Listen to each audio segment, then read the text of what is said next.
কিন্তু municipality toll, পঞ্চায়েতের toll, বিভিন্ন রকম জেলা পরিষদের টোল, গাড়ির ওপর কোটি কোটি টাকা লুট হচ্ছে। যারা ওভারলোডেড করছে, নাম বলে দিচ্ছি, 100 টন মাল নিয়ে যাচ্ছে। 1 নম্বর লিস্টে আছে নাজমা, টিপু সুলতান, ইকরা, এরকম করে বিভিন্ন কোম্পানি।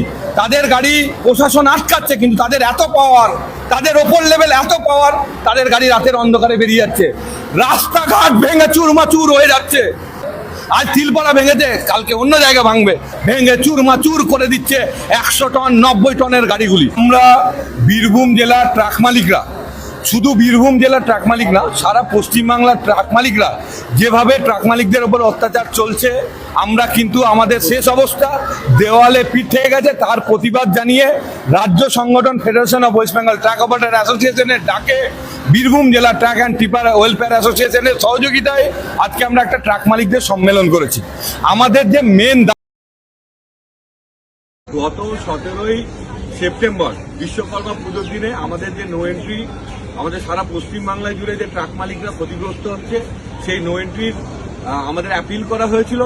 সেই অ্যাপিলের পরে আজকে ফার্স্ট হিয়ারিং ছিল। আজকে 25শে সেপ্টেম্বর আমাদের অ্যাডভোকেট মহাশয় সাহেব বৃত্তান্ত জানাবেন, উনি বলবেন অ্যাকচুয়ালি আজকে কোর্টে ইন্টারভিউতে কি হলো। আপনি আগে আসেন, ওনার ভয়েসটা আসা দরকার। আজকের কোর্টে আমরা যে বক্তব্যগুলো আমাদের মেন ছিল, সেটা হচ্ছে যে ন্যাশনাল হাইওয়ে এবং স্টেট হাইওয়ে, এখানে যখন তখন যে কোনো সময়ে নো এন্ট্রি চালু করে দিচ্ছে, যার ফলে আমরা যারা ট্রাক ওনার্স বা আমাদের ট্রাক যে সমস্ত ড্রাইভার খালাসিরা যারা চালায়, তারা হাইওয়েতে সাংঘাতিকভাবে বিপদগ্রস্ত হচ্ছে। কিরকম? যে 117 MV অ্যাক্ট, অর্থাৎ মোটর ভেহিকলস অ্যাক্ট 1988, গত 17ই সেপ্টেম্বর বিশ্বকর্মা পুজোর দিনে আমাদের যে নো এন্ট্রি, আমাদের সারা পশ্চিমবাংলায় জুড়ে যে ট্রাক মালিকরা ক্ষতিগ্রস্ত হচ্ছে, সেই নো এন্ট্রির আমাদের অ্যাপিল করা হয়েছিল। সেই অ্যাপিলের পরে আজকে ফার্স্ট হিয়ারিং ছিল। আজকে 25শে সেপ্টেম্বর আমাদের অ্যাডভোকেট মহাশয় সাহেব বৃত্তান্ত জানাবেন, উনি বলবেন অ্যাকচুয়ালি আজকে কোর্টে ইন্টারভিউতে কি হলো। আপনি আগে আসেন, ওনার ভয়েসটা আসা দরকার।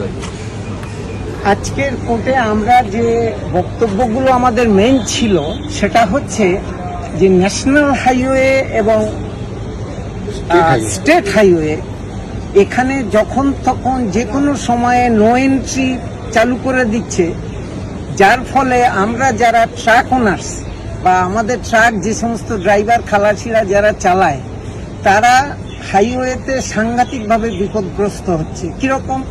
যে 117 MV অ্যাক্ট, অর্থাৎ মোটর ভেহিকলস অ্যাক্ট 1988